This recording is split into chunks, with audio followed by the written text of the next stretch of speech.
Being our own best customer will put more of every public dollar back into our economy, creating good Canadian jobs, Canadians' careers, using Canadian resources and benefiting Canadian communities.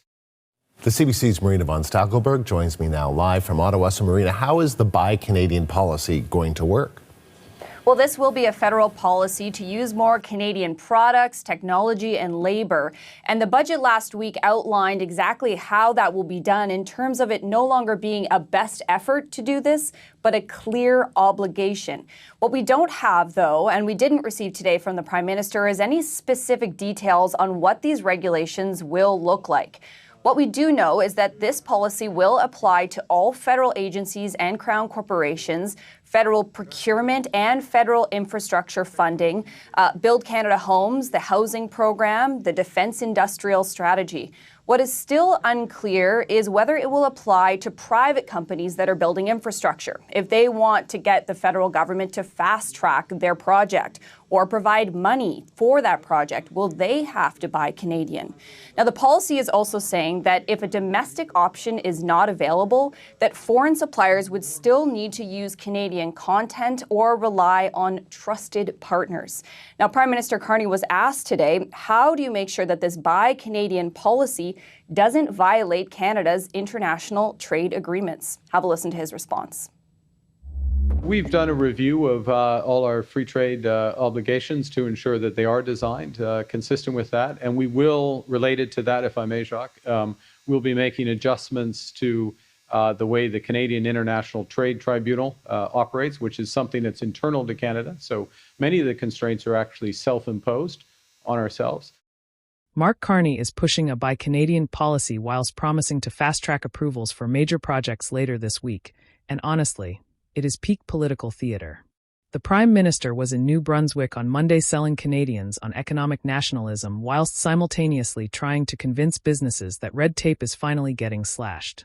It is ambitious, potentially transformative, and raises the obvious question: can Canada actually pull this off, or is this just another round of promises that will drown in bureaucracy? Welcome to Canada Newsletter, where we break down whether Carney's grand economic vision is brilliant strategy or wishful thinking. Before we dive into what Buy Canadian actually means and which major projects are getting fast-tracked approvals, hit that subscribe button and click the notifications bell. You will not want to miss whether this plan delivers results or becomes another political talking point. Right, let us get into this properly significant policy push. The federal government will unveil the next round of major projects that will get fast-tracked approvals later this week, Prime Minister Mark Carney said Monday. The announcement comes as Carney pushes his government's Buy Canadian policy in New Brunswick.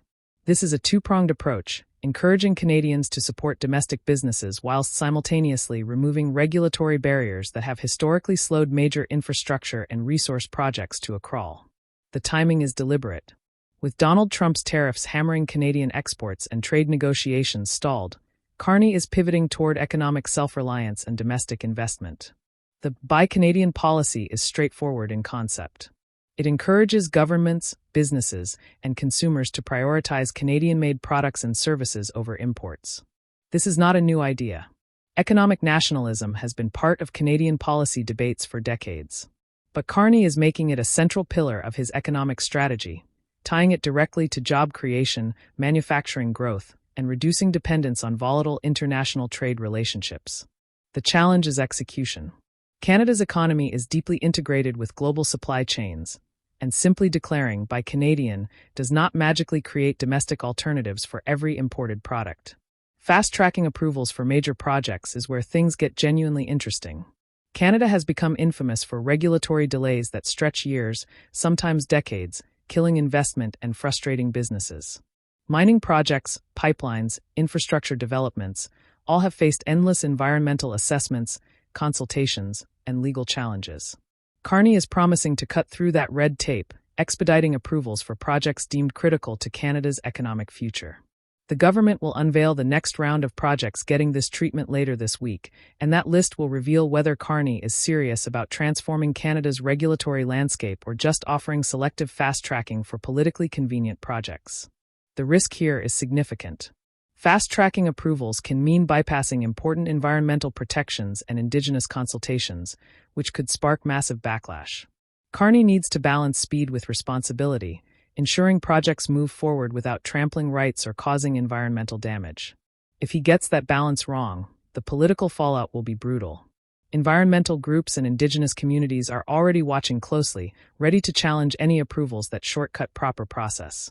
But if Carney pulls this off, combining by Canadian economic nationalism with genuinely streamlined project approvals, it could reshape Canada's economy. More domestic manufacturing, faster infrastructure development, and reduced dependence on unpredictable trade partners like the United States. That is the vision. The question is whether the federal government can execute it without collapsing under the weight of political opposition, legal challenges, and bureaucratic inertia. Later this week, when that list of fast-track projects drops, we will get a much clearer picture of whether Carney is serious about transformation or just offering more political promises. Thanks so much for watching. Until next time, this has been Canada Newsletter.